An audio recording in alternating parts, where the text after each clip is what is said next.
term in 2023, call it the first term or the first term in the year, which spanned from January to March, now April. Usually, it has always been the shortest term. But this term is bedridden with two problems. One was the issue of Naira currency, which made it difficult for a lot of people, including the students, to be able to find transport fare to go to school. In more than 2 weeks, forcing the children also to stay at home. However, we that are in Abuja may be a little bit lucky because we had only one election. But in other times like Makurdi, it took up to 3 weeks. So these are the issues that handicapped this term. But being that as it may, we have tried as much as we can, not only to smoothly finish the scheme, but we have done everything we can to see that nothing was left undone. And in some cases, especially in our examination classes, by examination classes I mean SS3 and JS3, who are going to face external exam, we are not allowing them to close for the term.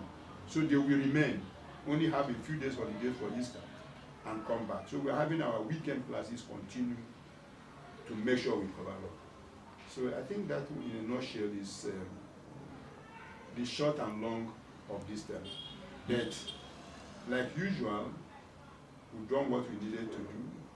We are praying that everything will work out well. We hope that there will be peace in this country for us to continue from where we are stopped. Yeah, the issue of cash affected us in 2 ways. First is that we started by having fuel scarcity. And then it came to a point where the fuel, because of the scarcity of cash now, the fuel stations were not accepting transfer. They now want cash. So that made it difficult.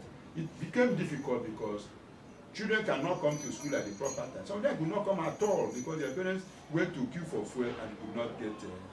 Some of them too, even when they get ready, dressed up, and they get an Okada to carry them, the Okada wants Naira and the mother and father don't have Naira. So the child will be forced to stay at home. So that was how it affected our punctuality. It also affected our presence in the class. Now, what happens concerning the learner is that we are not in a very good position to maintain discipline. For instance, you can't be punishing anybody for coming to school late when you know his problems, whether the problems are true or not. He said, my father had no fuel to bring me to school. Or my mother said there's no money to pay for Okada. And the Okada man said he cannot go to that distance because he needs cash. So discipline is flawed. And in addition to that, even the morality. Look at a teacher who used to pay 200 naira to go to school before. Is now being asked to pay 400 naira for the same distance. Don't forget that his salary has not changed. So it became another added problem which we have to contend with, especially in this time too that there's no supply of naira. I wouldn't like to say that this is Nigerian syndrome because I am not sure that up to now, even when the federal government has said we can use both old and new naira, the situation has not come to normal because we have not come to the amount we used to exchange naira before. Almost every point of sale, or call it exchange station, now charges more than the usual 100 naira. And so it has also brought its own inflation against the people whose salary has not also been increased. So that is one of the bad effects. And usually, of course, you know, in that kind of society, when people cannot get what they want the way they used to get, they have another way of cutting corners too, to be able to augment. So, to so many people, it becomes another thing. You may not know the effect completely now. But I think, generally speaking, that it's really getting better, but it has not got to where it was. I want to advise the parents to take it that the economy can never be level, because we cannot wait for the ground to be level before we can build.